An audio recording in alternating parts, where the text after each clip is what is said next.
오늘의 절대 전략은 토마토 투자 클럽 문서진 전문가와 함께 해보죠. 안녕하세요. 네, 안녕하세요. 네. 오늘 한마디 어떻게 정하셨어요? 네, 오늘 한마디는 인플레이션에 무뎌지는 시간이 필요하다입니다. 네. 얼마 전에도 이 물가 지표를 상당히 좀 중요하게 해석을 해주셨는데, 인플레이션에 무뎌지는 시간이 필요하다. 어떤 의미인가요? 제가 이제 지난 시간에 이제 차라리 4.2가 나와서 더 차라리 낫다 뭐 이렇게 이야기를 했었었는데요. 그러니까 지금 시장은 어쨌든 메인 이슈는 인플레이션이거든요.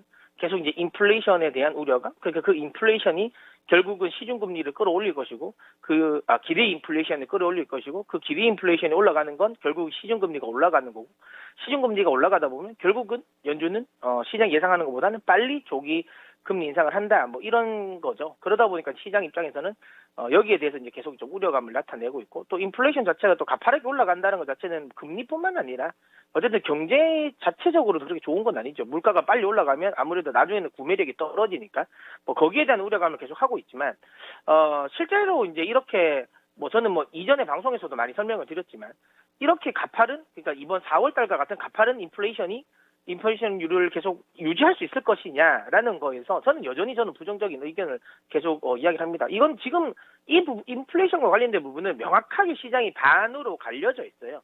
더 올라간다, 추세적으로 올라간다라는 쪽과 뭐 연준과 같은 생각을 하고 있는, 아니 추세적이지 않고 일시적이다라는 걸 명확하게 지금 이제 좀 반반이 나뉘어져 있는 상황인데, 아직까지 누가 맞다라는 거 결론이 나온 건 없습니다. 누가 뭐 일시적일지 추세적일지 아직 모르죠. 왜? 한 달 지표만 봤기 때문에. 그래서 이제 앞으로 뭐 이게 연속적일지 말지 조금 더 봐야 되겠지만, 뭐 저는 그런 과정에서 어쨌든 저는 기본적으로 인플레이션은 일시적일 가능성이 높다. 이번에 전체적으로 인플레이션율을 높였던 이유들이 대부분은 뭐 오프닝 수요들이죠. 그러니까 기존에 이 닫혀 있었던 게 열리는 것들, 그 수요들이 늘어난 거, 그 다음에 또 뭐 이 중고차 같은 거, 이것도 사실상은 이제 공급단의 문제잖아요. 대부분 지금 현재 인플레이션 나오는 건 이제 공급단의 문제죠.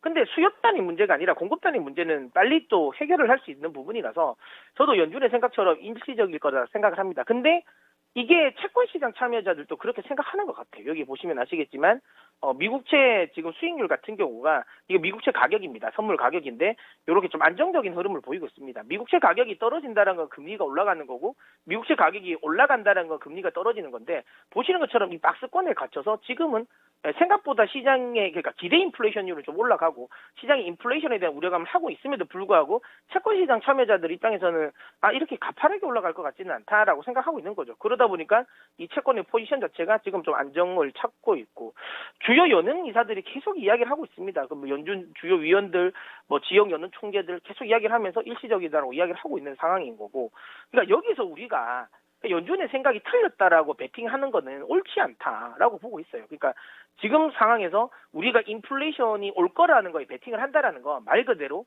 연준의 반대 포지션을 취하겠다는 거잖아요. 이게 제가 보기엔 뭐 그렇게 이 옳은 선택일까라는 부분, 저는 그렇지 않다라고 보고 있고요. 결국에는 시장은 이 인플레이션과 관련된 부분을 계속 이야기가 나올 거고요. 근데 뭐 시장은 항상 이 소음과 신호와 소음을 계속 가지고 가잖아요. 이 노이즈, 그러니까 인플레이션에 대한 노이즈는 제가 보기에는 올해까지는 계속 끌고 가야 될 이슈일 것 같아요. 그렇다면 시장은 결국 이 재료에 무뎌지는 시간이 필요하다. 어쨌든 인플레이션과 관련된 부분의 노출도가 이제 막 나왔잖아요. 지난주에 나왔으니까.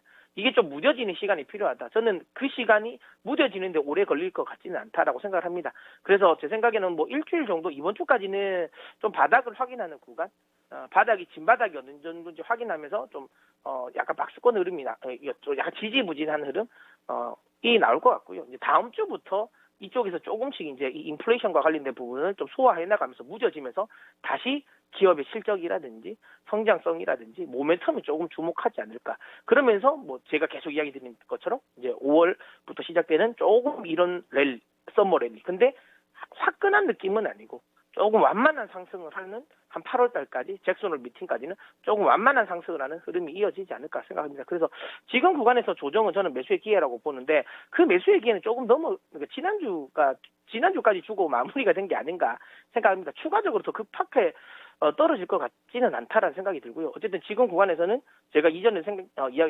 급락하는 구간에서 설명드렸지만 오히려 지금 이미 이 손절을 못하신 분들은 굳이 손절할 이유는 없다. 추세적인 하락은 아닐 것 같다.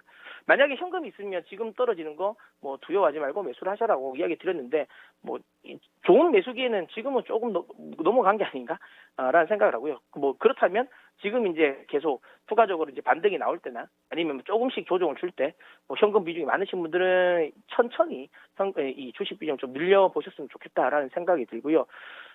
이제 이 주 후반에 되면 오히려 주 초반보다 주 후반이 좀 이벤트가 많죠.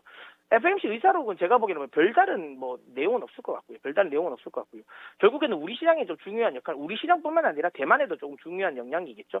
결국에는 이제 2차 반도체 회의 그리고 이제 한미 정상회담 쪽인데 2차 반도체 회의에서는 지금 최근 들어서 언론을 통해서 백신 이야기 많이 나오죠. 그리고 특히 오늘 같은 경우는 이제 이 미국 이제 백악관 쪽에서도 이 화이자라든지 모더나 같은 이제 미국 내 백신을 이제 해외 수출도 이야기를 하고 있잖아요. 이게 제가 보기에는 한미 정상회담에서 백신 수합을 좀 하기 위한 약간 포석인 것 같아요. 그러면 백신 관련 이슈도 국내 쪽에 이제 백신 수합과 관련된 이슈가 있고, 그러면 국내 경기 회복에 대한 기대감이 있다. 이 부분은 결국에 외국인들의 매수세가 좀 이끌어질 수 있는 요인이다라고 보고요. 그 다음에 뭐 사실 우리가 백신 수합을 받아내면 우리가 또 내어주는 것도 있겠죠. 그게 제가 보기에는 오스틴 삼성전자의 미국 이 반도체 공장 투자 이쪽인 것 같고요. 이게 나오면 또 우리 반도체 업종들도 흐름은 좀 괜찮을 것 같다라는 생각입니다. 외국인들 경기 회복에 대한 기대감, 백신으로 인한 백신 접종률의 상승에 대한 경기 회복에 대한 기대감으로 외국인들 들어오면 삼성전자 가장 많이 팔았기 때문에 가장 먼저 들어올 것 같고요. 그다음에 이 삼성전자의 또 대규모 반도체 투자 이 부분은 또 반도체 섹터 전체적인 흐름이 좀 긍정적인 흐름으로도 이어질 거라고 보기 때문에 뭐 지금부터는 또 반도체 섹터 또 다시 관심 있게 보셨으면 좋겠습니다. 네, 자세한 말씀 고맙습니다. 네. 네.